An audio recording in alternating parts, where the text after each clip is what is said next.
Thanks a lot for the introduction. Thanks for the opportunity to being here and present. You heard we are a double pack tonight. It's Livia Jakob and myself, Michael Zemp.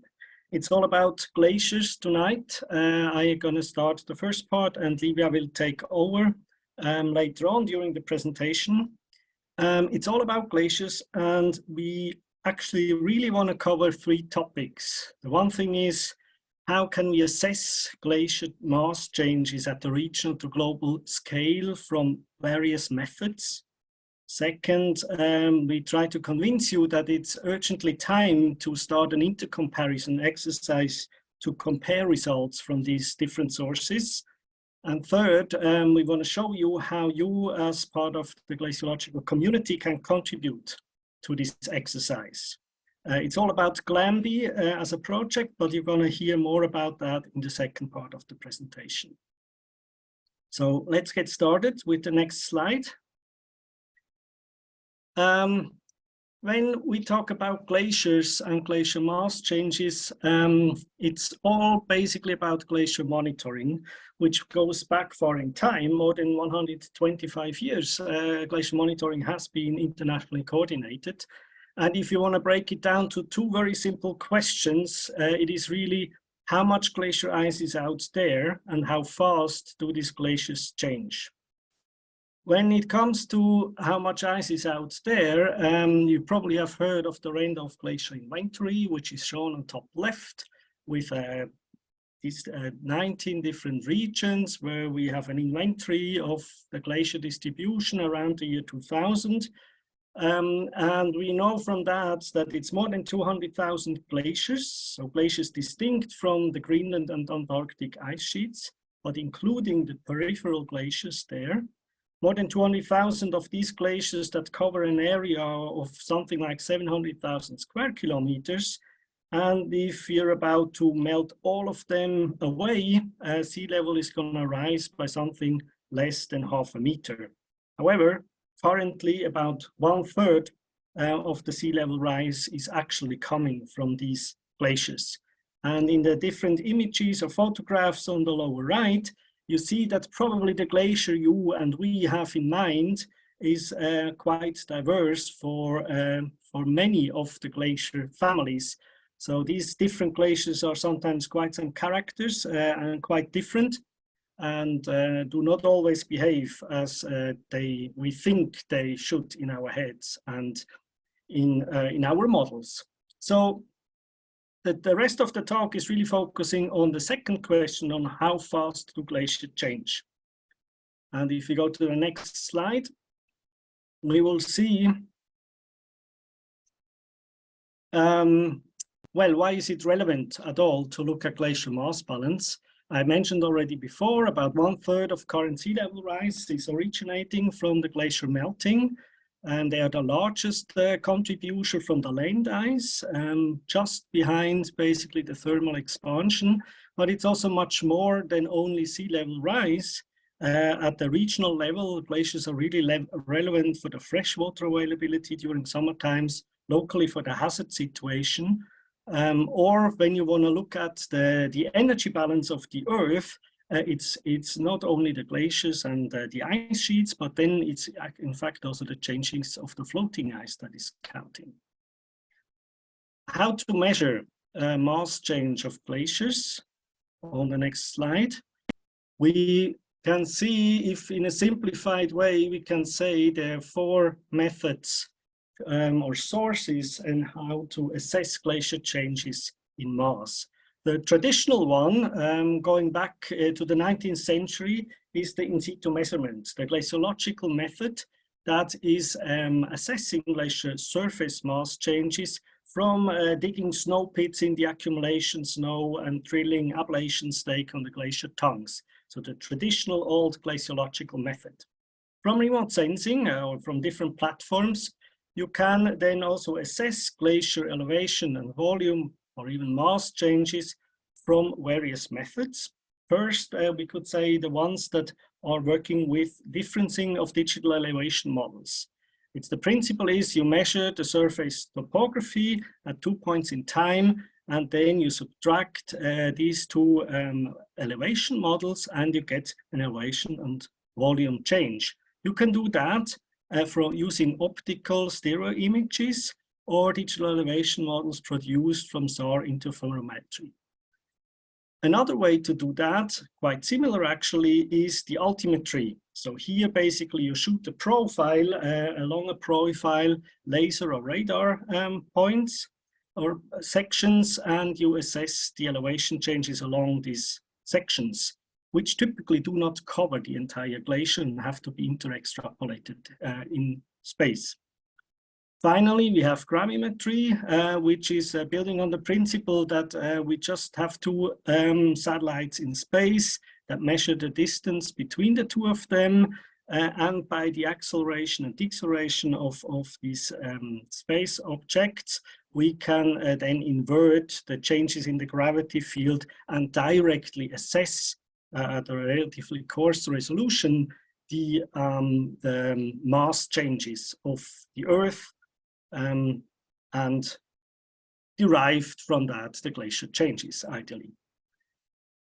When we look at these different methods at the specific example on the next slide, then we will see that these measurements look quite different somehow. So we have here the example of Vatnajökull in Iceland that probably most of you have heard of, the largest ice cap on that island. And you see basically how these different sources do see the, here in that case, the elevation changes of that ice cap.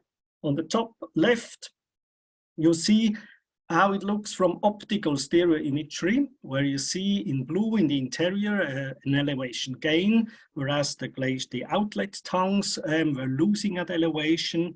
And you can see that overall, probably the reddish colors are dominating this picture. That means the ice cap is losing elevation or mass. Quite similarly to the right of it, you see how Cryosat does these elevation changes. It's not exactly the same period, and the pattern is more or less the same, but if you look closely, then you see that in the steeper parts toward the glacier tongues, actually here the altimetry is not really able to resolve these details due to the steeper terrain. So it looks quite similar also from the resolutions, spatial resolutions, but not exactly the same coverage. You see these little dots across the ice cap, and this is in fact the in situ measurements. That is where the Icelandic colleagues are doing the in situ glaciologic balances at ablation and accumulation stakes. Lower left is then how ICESat, so LiDAR altimetry, sees the changes of the ice caps. With some imagination, you can see that the patterns are similar, but of course here the big challenge is that the ice cap is not fully covered, and there's a lot of data voids that need to be interpolated. Bottom right, you see how Grace would see the ice cap, and in fact you can already guess that it does not really resolve the ice cap. So basically it sees the entire hemisphere, and the resolutions of what you can see is much worse resolved than the other methods here, but you can see some patterns and you can at least try to get an estimate. On the right side, you see the corresponding curves over time from 2000 to 2020, with an inset from 2010 to 2020 below. And you see that basically the seasonal up and down, you can identify in all the series. However, the curves do not really start and end at the same time. That means the long-term trend is not the same.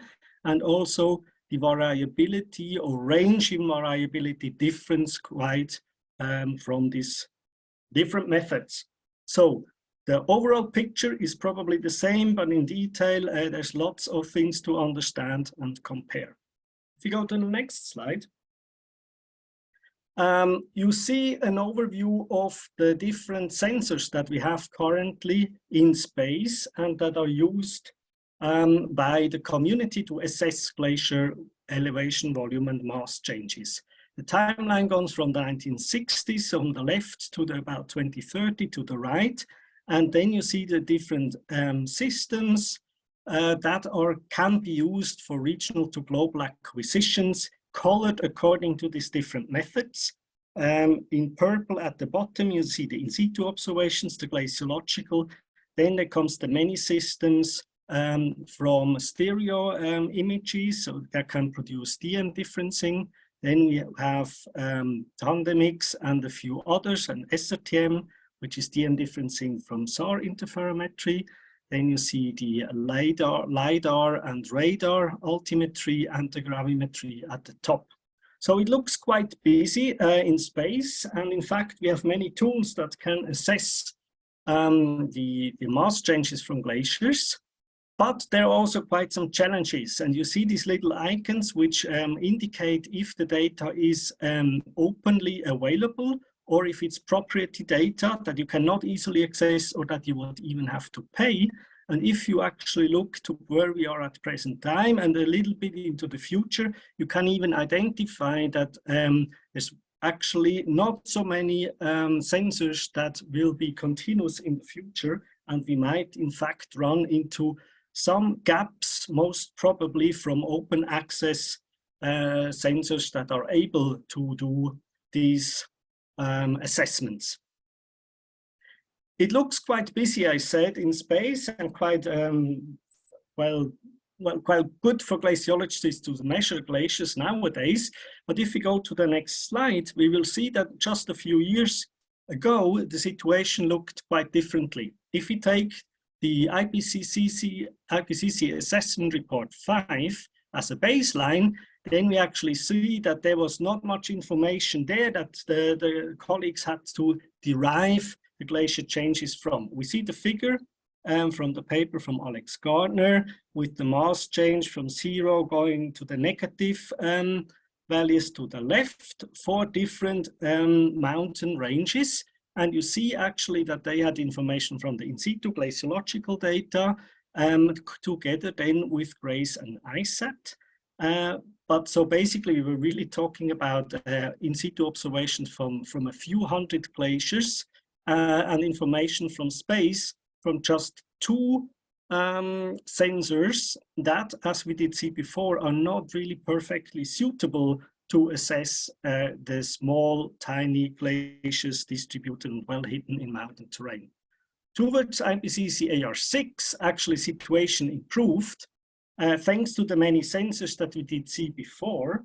And so there were several assessments that were able to come up with regional, for all the 19 regions, and global estimates of glacier mass changes, such as our own study combining the in situ measurements with the DM differencing. Then there were solutions for the GRACE estimates that came together. We had the study, the recent study from Romain Hugonnet and colleagues, which used mainly ASTER for a global coverage of basically all glaciers around the world, and many more regional studies making use of all the different sensors around. So we really jumped from a few hundred glaciers in AR5 to basically full coverage of all the glaciers in the 6th assessment report. Next slide. When we look at the Russian Arctic as an example and how IPCC or MEDI comparing studies looked at these results, then you see that it's really well possible to identify over time from these different sources how in general the glaciers in that region behaved. But at the same time, you can also see that there's quite a shift in not only the time period covered and the error bars, but also that overlapping trends and error bar. So I would say it was good enough to see about the sign of the glacier changes, but in detail, there were many questions opened. And one of the challenges in these past IPCC reports was that it was really kind of a given period from IPCC that was preset, and then basically the estimates had just to be squeezed in, independent of strength and weaknesses of the different sensors. If we go on, then what's coming up for the next, towards the next IPCC report? So what is certainly happening is that we have moved already towards global coverage, and this not just from one, but from different observational sources. In the past, we looked mainly at decadal changes, but now to maybe annual changes from the in situ observations. But now we have several sensors in space that are able to provide monthly temporal resolution. But still, there are quite some remaining challenges, which is related to processing change. So every group that is processing this type of data has a little bit different procedures and comes up with different results, which makes the intercomparison of these results challenging. Fusion of methods provides new opportunities, but it's also not so clear which are the best practices to do so and how this method involves the results. And there's really a wide spread of ways to assess uncertainties, and it's not straightforward to compare this data. And certainly we will have to move towards a more data-centric approach, so less prescribing just a given time period, but looking at what are the strengths and limitations of each sensors and maybe finding smart ways of combining them. Next. And this is exactly where GlaMBIE, the glacier mass balance intercomparison exercise, comes in to try to solve at least some of these challenges. And this is where I hand over to Livia to give you more insight into that topic. Yeah, thanks a lot, Michael, for giving this kind of broad background on how we measure glacier mass balance, but also kind of showing why there is a need to do such an intercomparison exercise, and also kind of putting GlaMBIE into the context of how we are sort of moving towards the next IPCC report and the challenges that we can see with that. So yeah, in the next slides now, I'm going to speak a bit more about this project, GlaMBIE, Glacier Mass Balance Intercomparison Exercise, and kind of give an overview of the things that we're trying to do as part of the project, but also tell you a bit more information in case you're interested in being involved in it as well, and how you could do that. So yeah, GlaMBIE is very much a community effort, so like a community-driven project, and it builds on already existing activities by RAGMAG, which is the Regional Assessment of Glacier Mass Change, and that's an IACS working group. And on the right-hand side, you can see that there's a lot of different people that are involved in this project and kind of given input into this. So yeah, so as I've said, the idea very much is that this is community-driven. And yeah, so kind of the core, so the core aim of GlaMBIE is in the very end to generate a consensus estimate of glacier mass balance, and that will be done at regional as well as global levels. And kind of as part of this, idea is also to understand these differences that we are seeing between the different data sets and the different sources, and kind of get a bit of a better picture of where these differences are coming from as part of generating this consensus estimate. And yeah, so in practicality, sorry, in practicality, how the project works is that we have data submissions by the community, and then we'll generate from these data sets a consensus estimate that is then kind of discussed and reviewed as well with the community, and the very end output will be to have a shared publication together again with the participants of the experiment. Right. So I've talked before about that we have participants that will submit data sets or participate with data sets to the experiment, and that we generate a consensus estimate from that within GlaMBIE. So in the next few slides, I want to talk a little bit about what the idea is behind that, how we're going to combine these different data sets. So Michael has in the introduction kind of explained these 4 different observational sources that we have for measuring glacier mass change, which are altimetry, gravimetry, glossological, and DM differencing. And we use these different categories within GlaMBIE as well. So each data set will be in one of these different observational sources. And then the first thing we do kind of as like core principle to combine the dataset is that we look at each source individually and first combine the datasets within each source individually. So that means that in terms of altimetry, we'd get a combined altimetry solution from all the different datasets within altimetry, and then the same for gravimetry. And for glaciological and DM differencing, it's a bit more complicated because in this case, we combined those two together into one because we're taking the annual variability from the glaciological and the long-term trend from the DM differencing. And the reason for that is just that we're playing by the strength of the two different methods.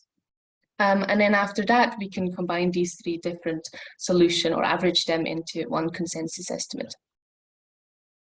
So that's the kind of core idea of how we combine data sets. I'll go a bit into more details in the coming slides. But this is now an example of what this looks like when we do that in Svalbard. So in the top plot, you can see a plot of the change in meter water equivalent per year. So non-cumulative changes, and in the bottom plot you see the same basically, but as cumulative changes. And then we've got in the blue colors we've got the altimetry solution, and then in the red color gravimetry and DM differencing and glaciological is in the yellow. And basically each of these different combined solutions already has like multiple data sets combined in it. And then from that, we can get the black line or black dotted line, which is the consensus estimate. And you'll see an example of Svalbard here that it seems like in terms of the variability as well as the long-term trend that the different sources seem to be agreeing relatively well. Now, when we start to look at, for example, Iceland or Central Asia, this looks a bit different. So in Iceland, you see that there's quite some difference in terms of the long-term or the rate that is observed, and then looking at Central Asia, there's quite a difference in the variability between the different observational sources. And you'll see that these are the kind of like, I guess, things that we'd also want as part of this, want to understand a bit better where these differences are coming from as well. So I've been talking a lot about that we combine the different data sets together, but I've not actually spoken about in practice how we do that exactly. And I want to just quickly talk through like one of the principles of how we combine different data sets. So Michael has been before mentioning that we want to move towards a more data-centric approach when we're looking at the next IPCC report. And I think that's exactly with GlaMBIE something that we are trying to do. And that kind of means that as part of GlaMBIE for the data submissions, we're not describing the temporal resolution as well as, for example, the temporal scale. And that kind of means that we need to be flexible to be able to deal with like data sets at different resolutions. And there's an example of that here. So we've got the red and the blue solution, which are cryosat-2 altimetry time series in Svalbard, and they're at monthly scale. And then we've got the green solution here, which is just a long-term trend. So that's the question, how can we combine these three different data sets into one? And the kind of core idea that we're doing in GlaMBIE is that we split up between the temporal variability and the long-term trends. So first, we'd extract the temporal variability from the red and the blue solution, in this case, in the top plot here. And in this case, we're taking, so the original data sets are at monthly resolution. In this case, you'll see that this is an annual resolution, because that's a time scale that at the moment we work with within GlaMBIE. And you see that there's also the trend removed from that. And then we can get this black line, which is the combined or like the average between solution 1 and 2 in terms of the temporal variability. And then on the other hand, we get the long-term trends from the three solutions separately as well. And then what we can do in the end with that is that we take that variability that we've generated in what I've shown in the previous plot, and we retrend that with the three different long-term solutions. So in this case, in this plot, you see, for example, the red line means that that's the variability retrended with the red trend, or the trend of solution one. And from that, we can then get, again, the dotted black line, which is a combination of the three solutions in this case. And I think this approach has got like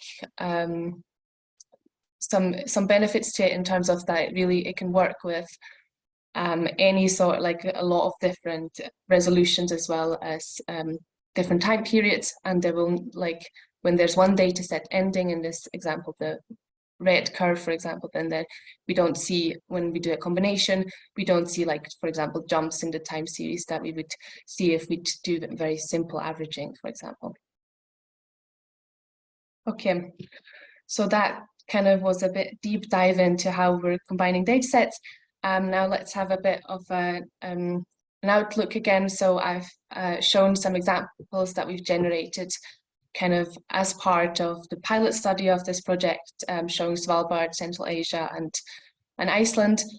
At the moment, and I'll talk a bit more about that, at the moment the data submission period is open, so we're collecting data sets, and so we basically do this whole analysis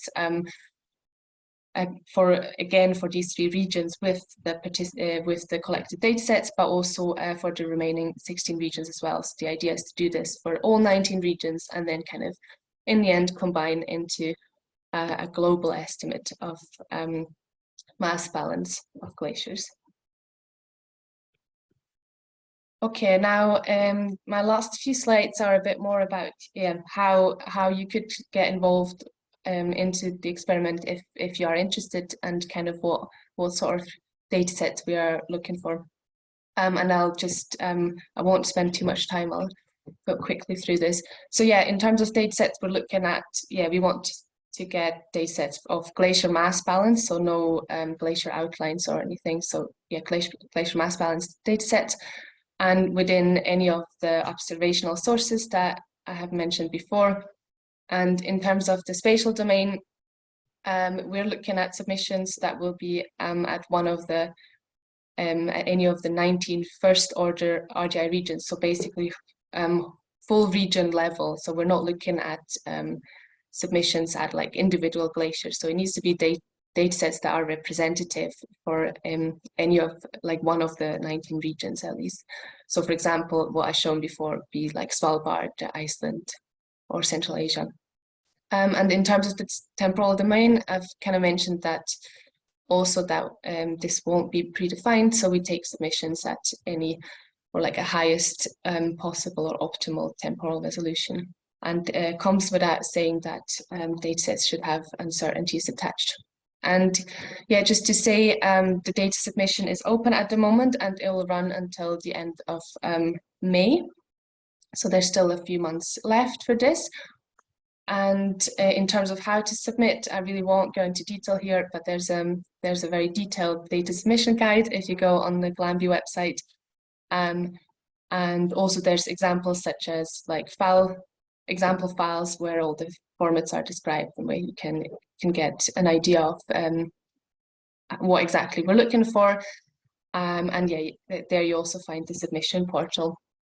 So I've mentioned that this is a community exercise, so we're really encouraging people to be active within the experiment with different things. But I think maybe the most important thing here is the workshops that we have. So we already had one in February, but the next one will be end of August, and there we will discuss basically all the data sets that have been submitted, and generate like a first assessment or a first consensus estimate, and that's exactly what will be like step by step discussed in the next workshop. So I think it should be interesting.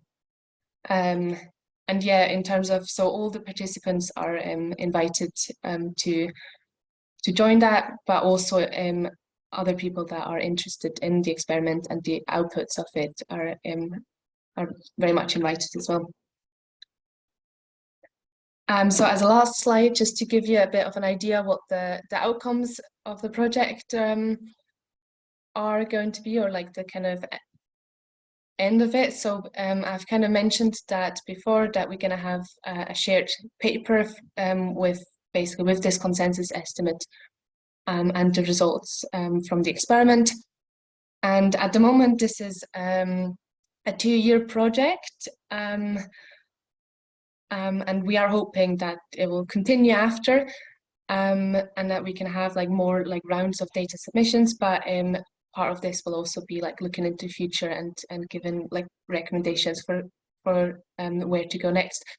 And in terms of the data sets that we'll produce as part of GlaMBIE, because yes, maybe some of you might not be interested in actually participating, but maybe using in the end would be interested in using the data somehow. So we'll publish the results at different levels. So there will be the kind of global consensus time series at annual resolution, but also at the level of regional. At the regional level, we'll have data sets published, and that'll be like consensus estimates as well as between all the sources, as well as for individual sources as well. Yeah. So that was kind of a more or less broad overview of what we're hoping to achieve as part of the project, and kind of how we're doing this. And so I'm kind of coming to an end of in my slides, and yes, yeah, we're open to any questions you might have on the project itself, or I guess on the introduction or like overview that Michael has given as well.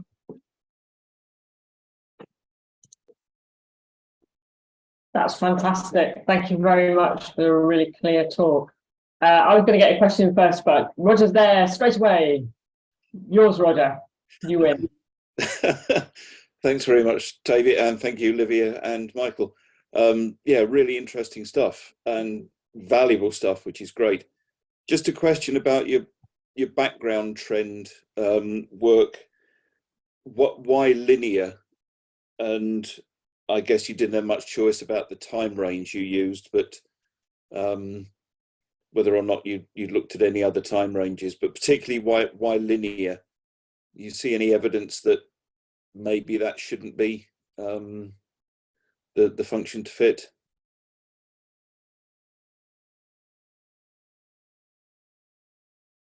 Yeah, unmuted, Michael. Do you want to? Yeah, I can. Well, the linear trend that you see in the pilot study is mainly coming from examples that were submitted, you know, like a decadal trend from DM differencing. Or you could imagine that the study just looked over an ISAT series and just took the longest basically period they cover for the overall trend. We do not say that this trend in reality is linear or over what period. So this is why we say data-centric. So ideally, we hope that the participants send us their data at the highest possible reasonable resolution, so that we do not depend on a linear trend over a given period. Because of course, if you have a 20-year period, there could be an acceleration or deceleration depending on the region you are in. So this is we hope that with this approach we can be actually flexible in combining the different data submissions that come in at different resolutions and covering different time periods at their best. That's cool, thanks. Yeah, sounds like it's in good hands. Smashing, thank you. Seeley, do you want to unmute yourself and ask a question? Right. Did I see on your first slide a contribution from Antarctic and Arctic sea ice to sea level rise? Oh yeah, I guess that's the figure from Tom Slater, right? And there, yes, the zero point was hidden a bit on the right side. Of course, the floating ice does not contribute a lot to sea level, basically almost zero, if you ignore salinity. But actually, it's only starts, the sea level contribution starts only in the middle of the figure when it comes to the grounded ice of Antarctic, Greenland, and glacier, without the tidewater or ice shelf parts, right? So the left side, if you want in this figure on the left side, at this mass change in gigatons here, this is on the left side, it's included the floating part. And so if you could imagine, if you think of the heat budget of the Earth, also when you melt away the ice below the floating line, it has a change on the heat budget. But when we look at the sea level contribution, then of course, it's only the grounded part that matters. Okay, thank you. Yeah, not sure if you could see my pointer, but here you can see the scale where it starts at the grounded ice. We can see your pointer. Okay. Paco. Hi, a really nice presentation. I have a couple of questions, or one question and one comment. The question is, for this combined solution that you mentioned, are you planning to give different weights to different solutions as a function of uncertainty estimates, or how do you plan to combine that? Thanks. Yeah, that's a very good question, and actually we've had long discussions about this as well, like in the consortium and as well in the workshop. So I mean, I guess there would be multiple options. So one of them you mentioned could be that we weight them with uncertainties. I guess the problem here is that there's a question of like how much, like whether how standardized these uncertainties are within the community, and we feel like that maybe in the future this would be an option, but at the moment we don't have, there's no standardized way to calculate the uncertainties that would be across the different, that where we could compare this across different observational sources as well. So it would be difficult with that weighting. And I guess another option could be that we ourselves would assign weights, which then also would come with problems, because there would be questions of who would decide how much weight to give to which data sets and so on. So at the moment, because we don't see like a better option, we have decided that it's going to be like equally weighted each data set. But there will be discussions about including or not including certain data sets. So when there's maybe outliers, we will kind of discuss that at the workshop and see whether they should be included or not included. Yeah, an important element that we have not shown in the presentation is actually that all the data submissions go through an expert evaluation that includes all the participants, right? And so basically it will be discussions, expert evaluation, region by region, because we are really convinced that there's no best method in general, but depending on the region and the glacier types, the one method might perform better than another, depending on the region, but also with respect to either the temporal variability or the long-term trend. And so when we look at the European Alps, we will not come up with, we might discard jointly some methods, whereas in Alaska, probably different methods might perform better. At the moment, we believe that this kind of discarding and including in the expert evaluation is probably the way forward.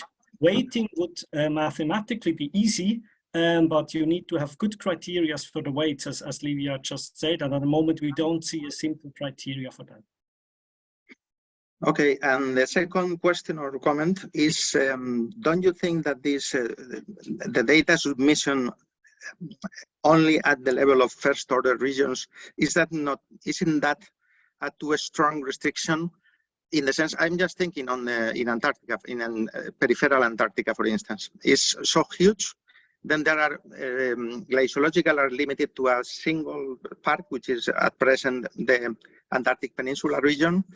And also at the same time, sometimes there are some sub-regional estimates that could be used, not as the, maybe not as the, to form the overall estimate, but maybe as some kind of uncertainty estimate or cross-checking over validation tool for the maybe a fully regional validation.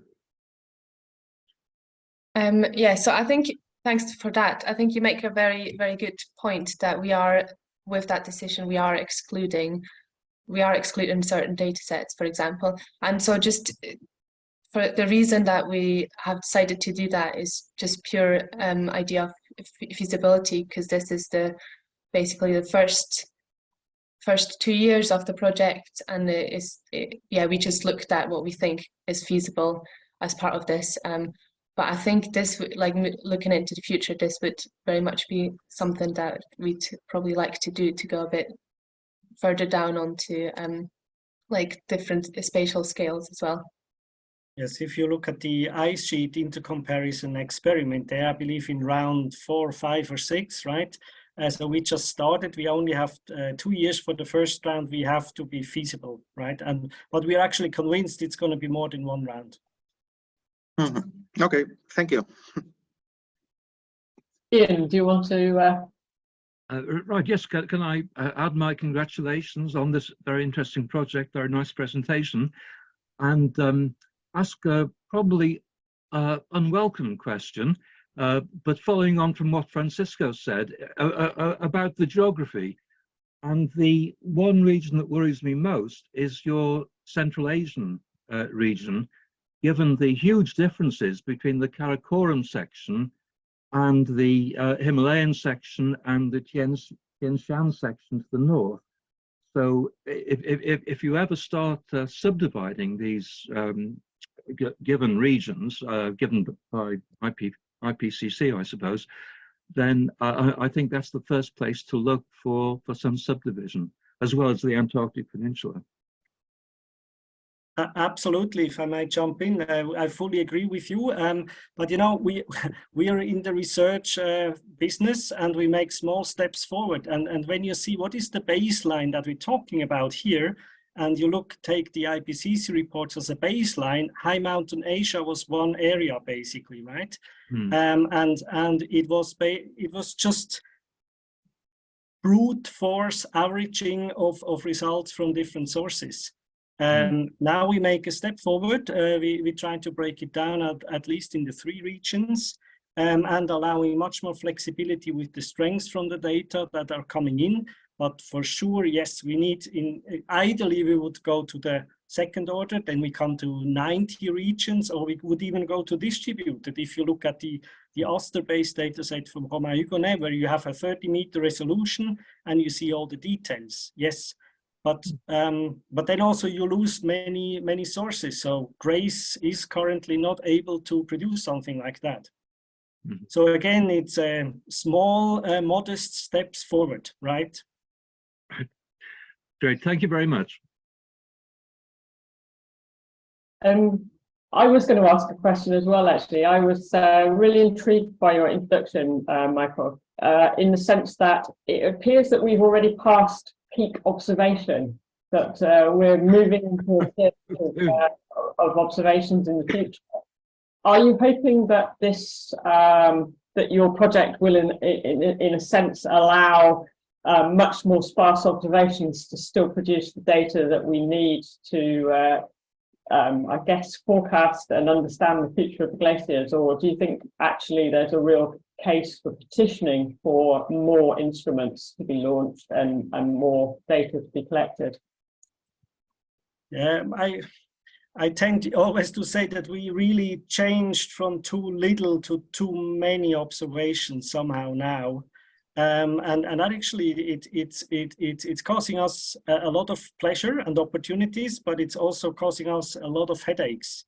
Also, we have to be quite honest that many of the spaceborne sensors that we're having are, you know, they were all basically designed to see something different or many different things like sea ice and ice sheets. And we squeeze a lot out of them to see also glaciers, but many of them are really just at the edge to be useful and certainly not useful in all the regions.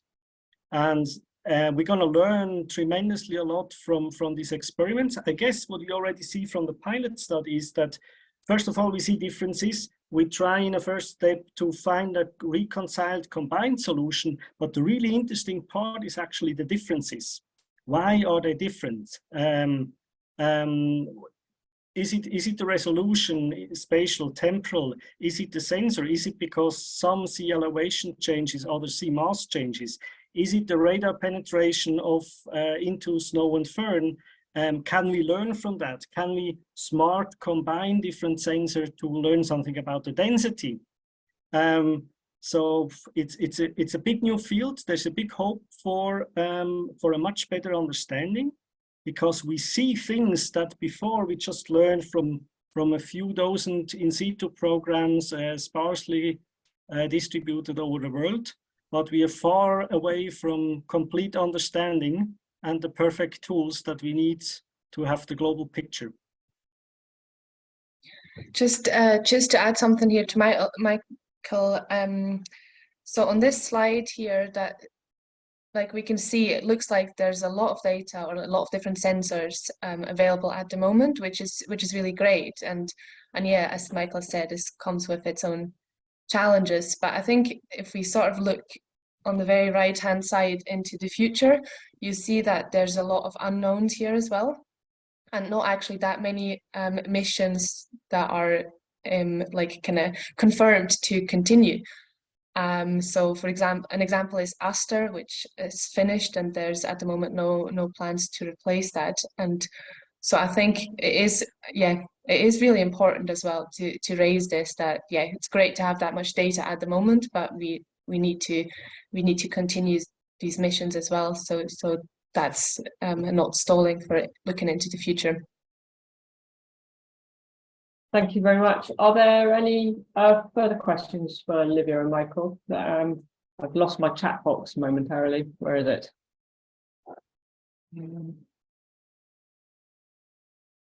I don't see any more questions. So unless somebody puts their hand up, I think it's just falls on me to say thank you very much indeed for a really, really clear and very interesting seminar.